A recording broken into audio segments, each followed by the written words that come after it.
Should you go international as a non-native English speaker?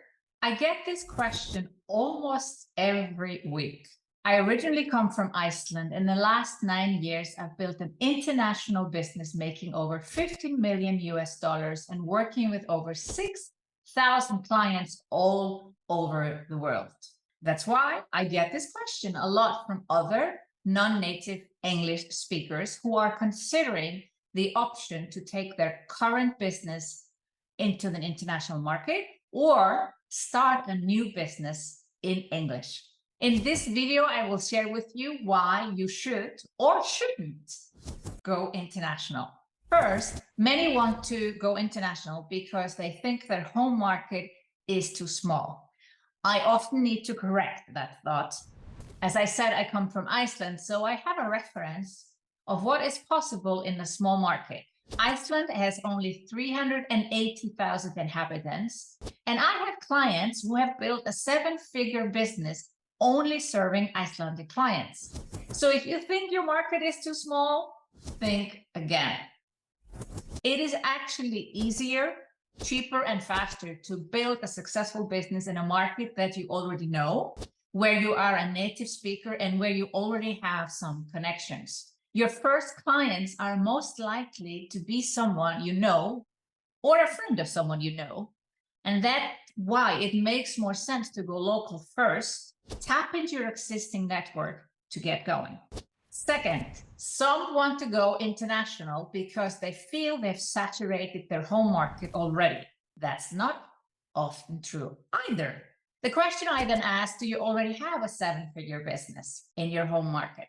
If not, then it's very likely that you still have massive potential in your home market before you consider going international. So I suggest that you set a goal, 7 figures or 10,000 clients or something like that before you consider going internationally with your business, because it is easier to grow what you already have in a market where you're already present than starting something new in a new language. Third, most want to go international because they think they can tap into an even bigger market in the English-speaking countries. You might be surprised how that is not the case. When I started my international business, I also thought I would attract English-speaking clients because my business was in English.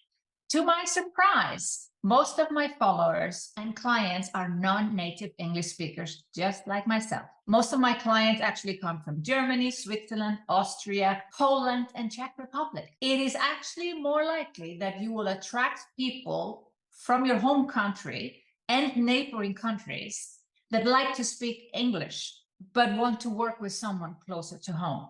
It may sound weird to speak English to your native speaking clients, but I do this all the time and it works.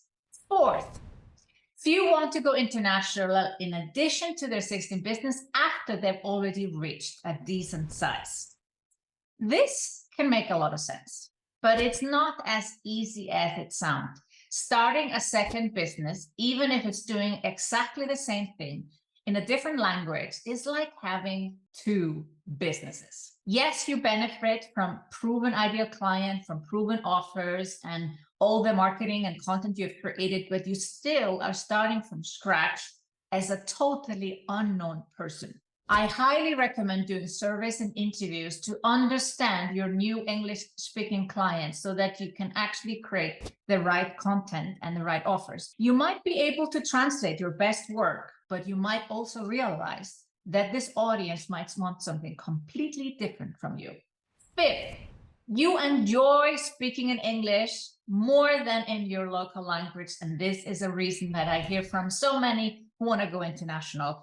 This is a very valid reason, and actually the reason why I started an international business being based in the German-speaking area of Switzerland. Even though I speak German almost fluently, I prefer talking about business in English, hence international business. Now, of course, you have to be able to speak English, but your English doesn't have to be as good as you think.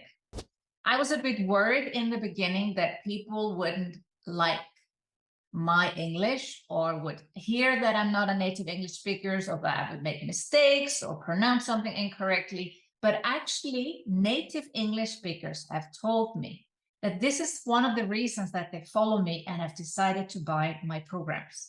So actually, it is a benefit that your English isn't perfect. People will be attracted to you. And even if you make some grammar mistake or pronunciation, or you don't know the words, then just be yourself. That's who people want to work with, you. Starting in English from scratch might actually be easier than moving an existing business into English. That's what I found personally. Conclusion: if your heart tells you to go international, then by all means go for it. If your heart tells you that you still have some work to do in your local language, then wait a bit.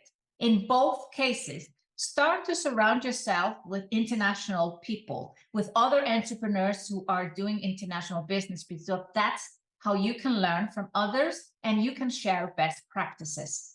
And maybe pricing becomes an issue when you go international. So check out this video. I hope you enjoyed this video. If you did, make sure you subscribe to my channel if you haven't already. Like the video, comment, and share with someone who might benefit.